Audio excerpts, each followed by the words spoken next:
हाँ जी, तो नमस्कार भी सभी को। कैसे हो सारे? उम्मीद करूंगा सब बढ़िया होगे, अच्छे से होगे, मस्त तरीके से आप सभी की अच्छे से तैयारी चल रही होगी। तो अपना कल ध्वनि तरंगों वाला जो टॉपिक था वो कंप्लीट हो गया था। वैसे देखो उसकी डिवाइडेशन है कि ध्वनि तरंगे, ध्वनि की चाल, अलग अलग टॉपिक वाइज दिए हैं। लेकिन ये छोटे छोटे टॉपिक, थोड़े टॉपिक ये टफ पढ़ते हैं। जो बच्चे साइंस डिपार्टमेंट से नहीं है उनके लिए थोड़ा सा, तो उनको समझने में थोड़ा परेशानी होती है, इसलिए मैंने उसको शॉर्ट्स में करवाया है, छोटी छोटी क्लासों में। ऐसे नहीं है भाई मैंने उसको बिल्कुल ही छोटा छोटा करवाया, नहीं, टॉपिक वाइज करवाया है। एक टॉपिक से इस तरह से। अब यही टॉपिक है अपना, ये भी आज से शुरू और आज तक खत्म। टॉपिक का नाम है रासायनिक अभिक्रिया में ऊर्जा परिवर्तन। जैसे अपने रासायनिक सूत्र पढ़े थे ना, उसी प्रकार से ये अपने छोटे छोटे टॉपिक्स हैं जिसको अपने अलग अलग वे में करते हैं, तो अपने को आसानी होती है समझने और करने में। ठीक है। और टॉपिक शुरू करने से पहले मैंने कल 2 दिन कमेंट देखे थे वीडियो पर। तो वैसे तो किसी ने पूछा कि सर आप श्री गंगानगर से, और 1-2 कमेंट आए हैं। तो मैं उनसे यही कहना चाहूंगा जिन्होंने, मैं टॉपिक को ये तो नहीं, उस कमेंट्स को ये तो नहीं बता सकता कि नेगेटिव है या पॉजिटिव है, लेकिन मैं उनको यही कहना चाहूंगा, अगर आपको वीडियो अच्छी लगती है तो वीडियो को देखा करें, लाइक किया करें, कोई दिक्कत नहीं है। अगर आपको वीडियो अच्छी नहीं लगती तो उस पर बैड कमेंट्स न करें। ठीक है, ये आपसे रिक्वेस्टेड है, क्योंकि मैं जैसा हूं वैसा आपके सामने हूं, उसमें जो भी है। तो इस तरह से नेगेटिव कमेंट नहीं करने चाहिए, अच्छा नहीं लगता। इसमें मेरा तो कोई नुकसान नहीं है, क्योंकि मेरा काम है कंटेंट काम करना, मैं अपने कंटेंट डाल रहा हूँ। ठीक है, मेरा कोई नुकसान नहीं है। आप अपना टाइम फालतू चीजों में वेस्ट कर रहे हो। जितना टाइम आपने ये फालतू कमेंट करने में लगाया, उससे अच्छा तो आप ये टॉपिक कर लोगे। बाकी अच्छा कंटेंट लगता है। हाँ, ये कहा है कि अंग्रेजी कब से हिंदी बोलने लग गए, तो मैं हिंदी बोलता हूँ, बिल्कुल बोलता हूँ। भारत पे कब्जा क्या करना है, भारत पे कब्जा करके ना। मैं खुद इंडिया से हूँ, तो वो आप समझदार हो, इशारा काफी समझदार हो, ज्यादा बातें करने की जरूरत नहीं है। और फिर भी कोई दिक्कत हो तो कोई मेरे को वो नहीं है। आप अगर वीडियो अच्छी नहीं लगती हो तो मेरे चैनल को अनसब्सक्राइब करके आप जा सकते हैं। ठीक है, तो अब ऐसे ध्यान रखें भाई। हाँ, कोई भी डाउट है तो वीडियो से रिलेटेड पूछो, कोई दिक्कत नहीं, मैं आपके आंसर दूंगा। ठीक है, बाकी आप समझदार, मैं ज्यादा बातें नहीं करूंगा। तो चलिए अपने टॉपिक पे आते हैं। टॉपिक का नाम है रासायनिक अभिक्रिया में ऊर्जा परिवर्तन। मतलब क्या है इस बात का?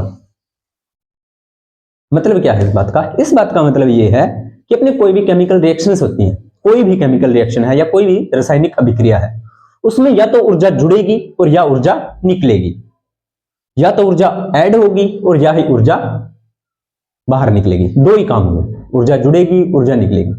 तो अपने जब मैंने भौतिक और रासायनिक परिवर्तन बताया था, तो उसमें क्या होता था? रासायनिक परिवर्तन में क्या होता है? केमिकल रिएक्शन हो रही थी, पुराने बंध टूटते हैं, नए बंधों का निर्माण होता है। यही बात मैंने आपको बताई थी, यही बात यहाँ पे पढ़ेंगे अपने।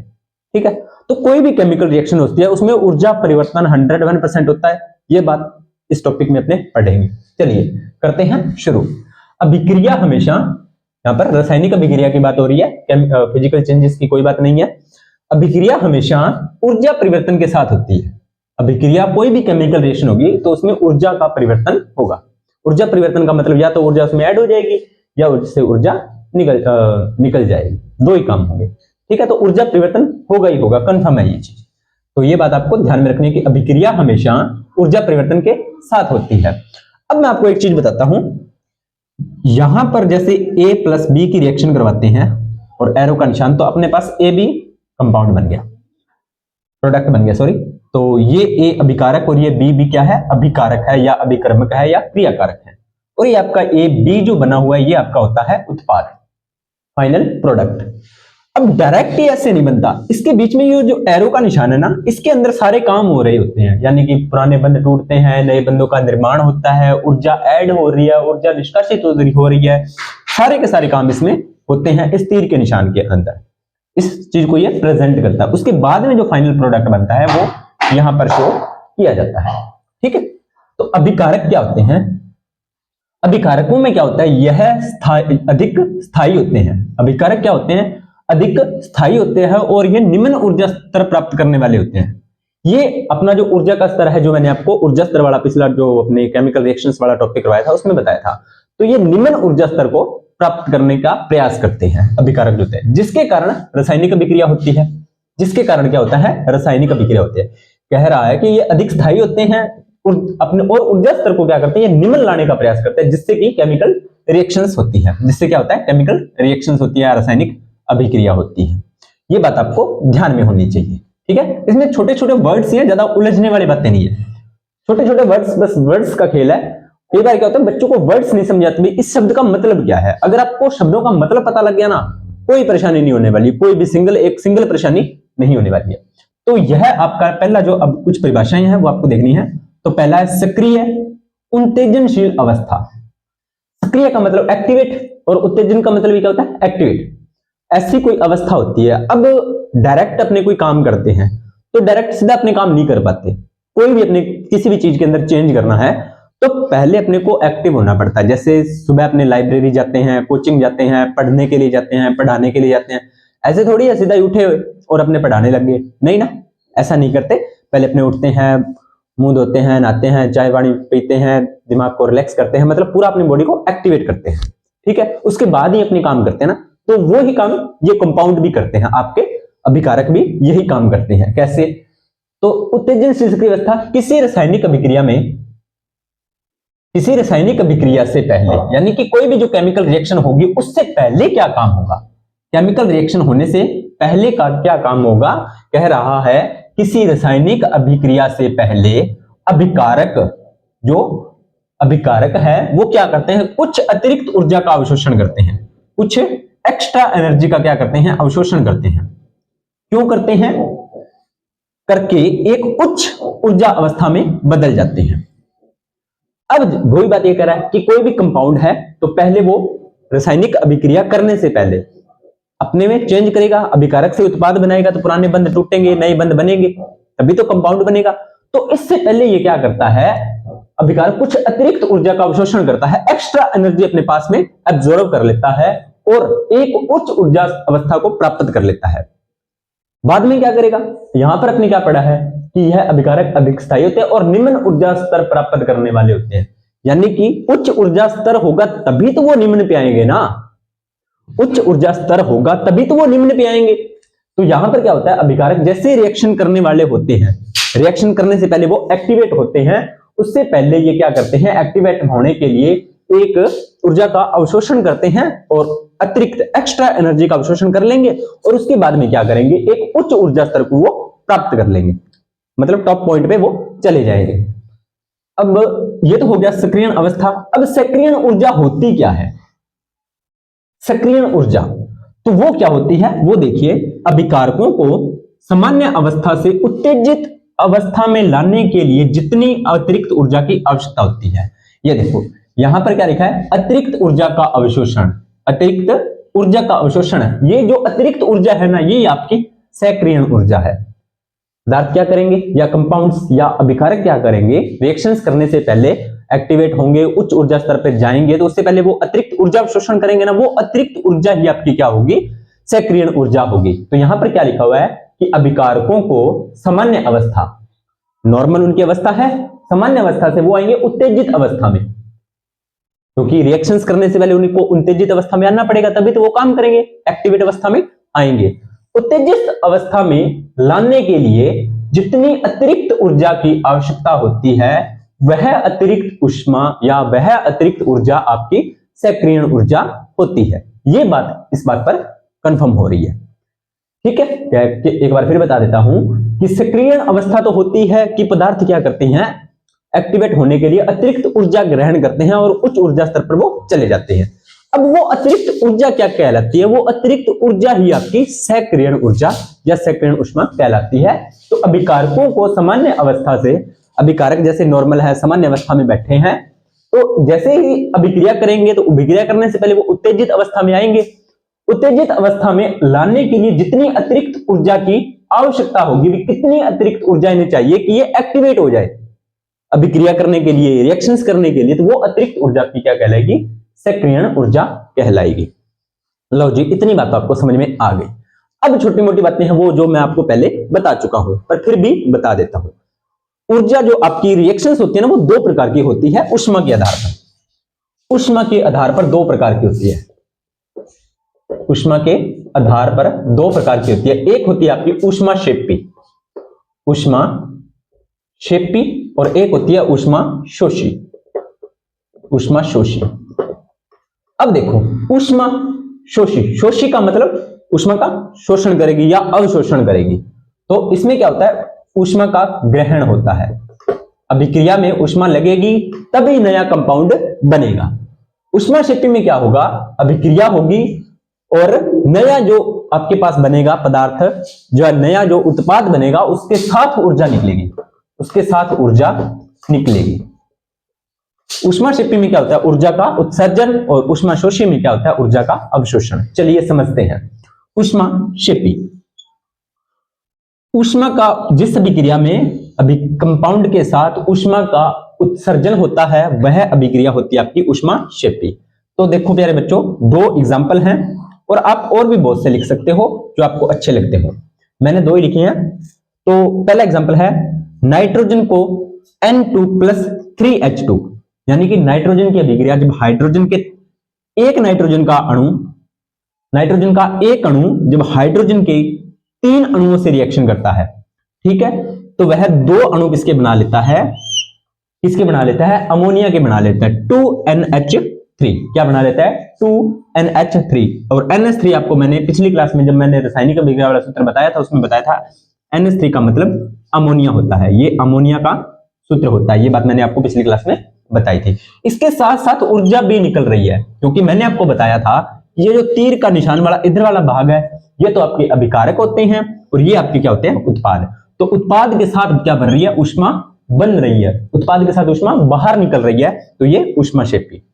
कार्बन डाइऑक्साइड में भी C+O2, कार्बन की जब ऑक्सीजन के साथ अभिक्रिया होती है तो CO2 गैस प्लस ऊष्मा बनती है, CO2 गैस बनती है और ऊष्मा बनती है, तो ये होगी आपकी ऊष्माक्षेपी। चलिए ये तो आपको पता है, लेकिन एक ना अभिक्रिया और है, वो मैं आपको एक और बता देता हूं इसके साथ में। चलिए एक अभिक्रिया और है वो मैं आपको इसके साथ में बता देता हूं ऊष्माक्षेपी में। तो वो क्या होती है वो थोड़ा सा देख लेते हैं। आपको पता है एक श्वसन की अभिक्रिया होती है, क्या होता है, श्वसन देखा है क्या? तो श्वसन में क्या होता है उसको देखते हैं। C6H12O6 को जब ऑक्सीजन की उपस्थिति में हमारी माइटोकॉन्ड्रिया के अंदर तोड़ा जाता है, माइटोकॉन्ड्रिया आपको पता है ना, cell of powerhouse, mitochondria में तोड़ा जाता है, तो ये CO2 plus H2O plus 36 ATP ऊर्जा का निर्माण करता है। बहुत बार ये समीकरण मैं आपको करवा चुका हूं। तो यहां पर ये देखो 36 ATP क्या बनी है, ऊर्जा बनी है। तो ये कौन सी विक्रिया होगी आपकी, ऊष्माक्षेपी। चलिए ऊष्माशोषी भी देख ही लेते हैं। ऊर्जा का अवशोषण, ऊष्माशोषी में ऊर्जा का अवशोषण। तो देखो जब N2 को ऑक्सीजन के साथ अभिक्रिया करवाई जाती है तब NO बनता है, 2NO बनता है, तो इसके साथ ऊष्मा लगती है। देखो अभिकारक वाली साइड में ध्यान से देखो तो आपको ऊष्मा ऐड हुई मिली है और बाद में एरो का निशान और 2NO, ठीक है। तो ये ऊष्मा इसमें अभिकारक के साथ ऊष्मा ऐड हो रही है। उसके बाद में कार्बन प्लस सल्फर के साथ अभिक्रिया होती है तो ऊष्मा लगती है और बाद में CH2 carbon sulphide, carbon disulphide बनता है। CH2 का सूत्र होता है कार्बन डाइसल्फाइड, ये मैं आपको पिछली क्लास में बता चुका हूं।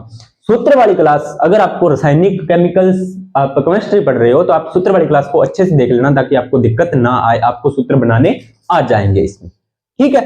तो ये बात आपको पता लग गई होगी। बाकी मैंने पहले बोल ही दिया था कि जब आप क्लास देख रहे हो तो सबसे पहले स्क्रीनशॉट ले लिया करो ताकि आपको नोट्स बनाने में आसानी हो, ठीक है। अगली बात क्या कह रहा है, अगली कह रहा है कि बंधन ऊर्जा क्या होती है, इसको समझते हैं। नाम में सारा कुछ पड़ा है, नाम के अंदर ही सारा कुछ है, तो वो आप थोड़ा सा देख लीजिएगा, ठीक है। नाम के अंदर ही सारा कुछ है तो वो आप थोड़ा सा देख सकते हो। अब उसको देख लेते हैं, क्या दिक्कत है भाई, है ना। चलिए सॉरी भाई, बंधन ऊर्जा, बंधन ऊर्जा क्या होती है, ये वही वाला बंधन है, कौन सा, कर्ण अर्जुन वाला, ये बंधन तो प्यार का बंधन है ना। चलिए देखिए क्या कहता है, किसी पदार्थ के एक मोल, किसी पदार्थ के एक मोल में उपस्थित सभी बंधों को तोड़कर अणुओं को परमाणु में बदलने के लिए आवश्यक जो ऊर्जा होती है वही बंधन ऊर्जा है। ये कह रहा है कि कोई भी एक मोल पदार्थ है, अपने पास कोई भी कितना पदार्थ है, एक मोल है, ये मात्रा है पदार्थ की, एक मोल पदार्थ है। तो इस पदार्थ किसका बना होता है, आपको पता है पदार्थ में अणु उपस्थित होते हैं। पदार्थ में क्या उपस्थित होते हैं, अणु। पदार्थ में क्या होते हैं, अणु होते हैं। लेकिन ये जो अणुओं का निर्माण होता है ना, वो होता है परमाणुओं से। इससे परमाणुओं से देखो, ये मान लीजिए हाइड्रोजन परमाणु और ये हाइड्रोजन परमाणु, लेकिन ये दोनों परमाणु हैं, इनके बीच में बंध बना है, तो ये हो गया हाइड्रोजन का अणु। क्या हो गया? ये हाइड्रोजन का अणु हो गया। तो ये कह रहा है कोई भी पदार्थ हो, उसकी मात्रा कितनी हो? 1 मोल हो। कितनी हो? 1 मोल हो। तो उसकी 1 मोल मात्रा में सभी बंध, यानी कि 1 मोल मात्रा में जितने भी अणु हैं उनके मध्य में, अणुओं में, और अणुओं में परमाणु होते हैं, तो परमाणुओं में ये जो बंध होते हैं, परमाणुओं में ये जो बंध होते हैं, इन बंध को ब्रेक तो करना होगा, तभी तो केमिकल रिएक्शन होगी। पुराने बंध टूटेंगे तभी तो नए बंध बनेंगे, पुराने बंध टूटेंगे तभी तो नए बंध बनेंगे। ये बात कह रहा है कि ये जो बंध को तोड़ना है अपने को, इस बंधों को तोड़ना है, तो उन बंधों को तोड़ने या परमाणु में बदलने के लिए जो आवश्यक ऊर्जा होती है ना, जो आवश्यक ऊर्जा होती है उसे ही बंधन ऊर्जा कहते हैं। देखो, तोड़ने में ऊर्जा लग रही है, जोर लगा देते हैं अपना पूरा, दो कंपाउंड्स या दो परमाणुओं के बीच में स्ट्रॉन्ग बंध बंधा हुआ है, उनको तोड़ना है, और तोड़ने में जो ऊर्जा लगेगी वो क्या होगी? आपकी बंधन ऊर्जा, यानी कि बंध को तोड़ने के लिए जो ऊर्जा लगेगी वही बंधन ऊर्जा। इसी के साथ साथ ये मान लीजिए परमाणु है, मुक्त पड़ा है, ये भी परमाणु बेचारा मुक्त पड़ा है। जब ये दोनों परमाणु आपस में जुड़ेंगे तो मुक्त परमाणुओं को जोड़कर किसी पदार्थ का 1 मोल सभी बंध को जोड़ने में जो ऊर्जा निकलती है उसे ही क्या बोलते हैं? बंधन ऊर्जा। अणुओं को तोड़कर जब परमाणु में बदलेंगे तो ऊर्जा हमें देनी पड़ेगी, ऊर्जा हमें देनी पड़ेगी, और जब परमाणु जुड़कर अणु बनाएंगे तो ऊर्जा निकलेगी, एक्स्ट्रा ऊर्जा निकलती है। वो ऊर्जा ही आपकी क्या कहलाती है? बंधन ऊर्जा। चाहे बंधों को जोड़ना हो, चाहे बंधों को तोड़ना हो, जो ऊर्जा या तो निकलेगी या जो ऊर्जा लगेगी वही आपकी क्या होगी? बंधन ऊर्जा होगी। परमाणु जब अणुओं को तोड़ा जाता है, अणुओं को तोड़कर जब परमाणुओं में बदला जाएगा, अणुओं को तोड़कर जब परमाणुओं में बदला जाएगा, कैसे? जैसे मान लीजिए ये एक परमाणु है, ये एक परमाणु है, दोनों बेचारे बंधे हुए हैं। इनको तोड़ने के लिए जो इन बंधों को तोड़ेंगे तो ये परमाणु अलग हो जाएगा, ये परमाणु अलग हो जाएगा। तो इनको तोड़ने के लिए ऊर्जा लगानी पड़ेगी, इनको तोड़ने के लिए ऊर्जा लगानी पड़ेगी, वो भी बंधन ऊर्जा। अब ये एक परमाणु इधर मान लीजिए कोई टूटा हुआ है, इधर भी एक परमाणु टूटा हुआ है, तो जब ये दोनों आपस में जुड़ेंगे तो इससे ऊर्जा बाहर निकलेगी, वो ही ऊर्जा आपकी क्या होगी? बंधन ऊर्जा। मात्रा कितनी होनी चाहिए? 1 मोल। ठीक है, और इसकी मात्रा होती है, ऊर्जा का मात्रक आपको पता ही है क्या होता है? किलो जूल पर मोल, किलो जूल पर मोल, ये इसकी मात्रा होती है, ये आपको ध्यान में रखना है। ठीक है, चलिए ये तो आपका हो गया क्लियर। अगला है प्रकाश रसायन क्या होता है? कुछ नहीं करना, नाम में पड़ा है सारा कुछ। इसके अंतर्गत उन रासायनिक अभिक्रिया का अध्ययन किया जाता है जो प्रकाशीय ऊर्जा के अवशोषण के फलस्वरूप होती है, यानी कि सनलाइट से जो रिएक्शंस होगी, जो भी रिएक्शन सनलाइट से होगी ना, सूर्य के प्रकाश से जो रिएक्शन होगी वो प्रकाश रसायन के अंतर्गत अध्ययन की जाएगी। किसके अंतर्गत? प्रकाश रसायन के अंतर्गत अध्ययन वो की जाएंगी। इसके अंतर्गत उन अभिक्रियाओं का या उन रासायनिक अभिक्रियाओं का अध्ययन किया जाता है जो प्रकाशीय ऊर्जा के अवशोषण के फलस्वरूप होंगे, यानी कि उनमें क्या होगा? सनलाइट का अवशोषण होगा। बहुत अच्छा एग्जांपल है फोटोसिंथेसिस, बहुत ही अच्छा एग्जांपल। आप डेली मैं आपको कम से कम बहुत बार करवा चुका हूं फोटोसिंथेसिस या प्रकाश संश्लेषण। ठीक है, फिर भी अपने देख लेते हैं। हाइड्रोजन गैस होती है, क्लोरीन भी गैस होती है। जब इन दोनों को सनलाइट में विक्रिया करवाई जाती है तो ये HCl गैस में बदल जाती है। किसमें बदल जाती है? HCl गैस में बदल जाती है। दूसरा, क्लोरीन का जो परमाणु होता है, क्लोरीन का जो अणु होता है, क्लोरीन का एक अणु को जब क्लोरीन के एक अणु को जब सनलाइट में या सूर्य के प्रकाश में रखा जाता है तो यह 2 परमाणुओं में बदल जाता है। किसमें बदल जाता है? 2 परमाणुओं में बदल जाता है। यहां पर देखो मैंने क्या लिखा? Cl2 लिखा है इधर। इसका मतलब है कि ये क्लोरीन का एक अणु है, लेकिन यहां पर मैंने 2Cl लिख दिया, यानी कि ये Cl के 2 परमाणु हैं, ये दोनों परमाणु हैं, ये क्लोरीन का अणु है। इसका मतलब ये होता है, आगे तो संख्या लिखी होती है कि परमाणु है या, लेकिन यहां पर उसका पूरा कंपाउंड लिखा होता है। ठीक है, इसके बाद में प्रकाश संश्लेषण को आप जानते ही हो। प्रकाश संश्लेषण में क्या होता है? ये रिएक्शन याद रख लेना, कई बार एग्जामिनर पूछ लेता है। अगर इजी से इजी क्वेश्चन बनाएगा तो ये पूछ लेगा कि प्रकाश संश्लेषण में होता है तो 6 अणु होते हैं आपके कार्बन डाइऑक्साइड के। कितने अणु? 6 अणु। 12 अणु होते हैं आपके जल के। 6 अणु कार्बन डाइऑक्साइड और 12 अणु जल के। ये जब पौधे की पत्तियां होती हैं और उनमें पाया जाता है क्लोरोफिल, उसके अंदर ये रिएक्शंस होती है। क्लोरोफिल का जो ग्रेना और स्ट्रोमा भाग होता है वो मैं आपको कोशिका वाले चैप्टर में करवा चुका हूं, वहां पर आप प्रोजेक्ट इस प्रोसेस को पूरा देख सकते हो कि जो आपकी प्रकाश संश्लेषण होता है वो कैसे होता है। सनलाइट जब इन पर गिरता है तो यह ग्लूकोज का एक अणु बनाता है। कितना अणु? ग्लूकोज का एक अणु, और साथ में 6H2O वापस बन जाता है और CO जो आपका ये O2 गैस बाहर निकल जाती है। ठीक है, ये आपको थोड़ा सा ध्यान में रखना है। चलिए, इसमें कुछ नहीं होता। इसके बाद में धातु संक्षारक क्या होते हैं? धातु संक्षारक क्या होते हैं तो उसको थोड़ा सा देख लीजिए, ज्यादा लंबी चौड़ी बात नहीं है, यहां से आपका एक आधा क्वेश्चन मिल सकता है। धातु संक्षारक का मतलब है कि कोई भी धातु है वो वायु की नमी से अभिक्रिया करती है। वायु की नमी से अभिक्रिया करती है तो उसे बोलते हैं धातु संक्षारक। जैसे लोहे पर जंग लगना, लोहे पर जंग लगना, लोहे पर जंग लगना। एक बार ये क्वेश्चन पूछा था कि लोहे पर जंग लगना भौतिक परिवर्तन है या रासायनिक परिवर्तन?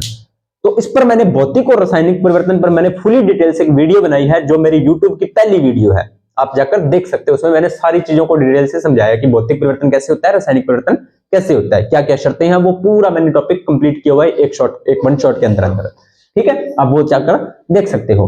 तो लोहे पर जो जंग लगना परिवर्तन होता है ना प्यारे बच्चों, वो हमारा रासायनिक परिवर्तन होता है। कौन सा परिवर्तन होता है प्यारे बच्चों? रासायनिक परिवर्तन होता है। ये बात आप अच्छे से जानते हो। ठीक है, अगला है तांबे पर हल्के रंग की परत चढ़ना। तांबे पर हल्के रंग की परत भी चढ़ जाती है जब लोहे को आप नमी में रखोगे।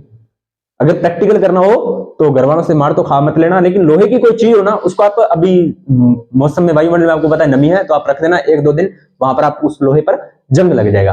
तांबे की अगर आपके पास कोई वस्तु या कोई धातु है तो उस पर भी आप देखोगे तो हरे रंग की परत चढ़ जाएगी। चांदी भी काली हो जाती है, ये भी आप देख सकते हो। ठीक है, अब ये रिएक्शंस होती कैसे है?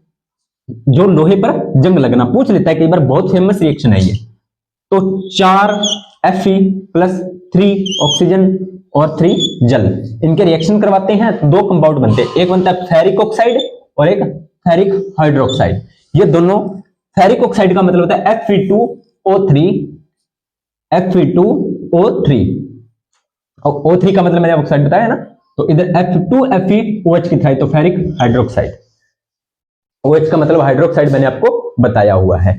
ठीक है, अब एक स्टार लगाकर एक बात नोटिस कर लो, सोना व प्लेटिनम, प्लेटिनम भी धातु होती है और सोना भी धातु होती है। ठीक है, सोना व प्लेटिनम का संक्षारण नहीं होता, इसलिए यह मूल्यवान होती हैं और इसीलिए इनके आभूषण बनते हैं। ठीक है, तो वैसे देखा जाए तो सोना इतना महंगा क्यों है ना? कभी नोटिस किया होगा शादियों में आभूषण बनाते हैं तो क्या सोने की यार चीज बनवा लिया, सोने की, तांबे के बनवा लो, पित्तल के बनवा लो, एल्यूमिनियम के बनवा लो, कॉपर के बनवा लो, लोहे के बनवा लो। सोने और चांदी के क्यों बनवाते हैं? पहला रीजन, क्योंकि इनके अंदर सर्वाधिक तन्यता की क्षमता पाई जाती है, पहला। दूसरा, जल्दी से संक्षारित नहीं होती। तीसरा, ये चमकदार होती है, नेचुरल चमक होती है इनके अंदर, और संक्षारित नहीं होती, इसका मतलब ये जल्दी से खराब नहीं होती। तन्यता, आघातवर्धनता, ये इसके गुण होते हैं।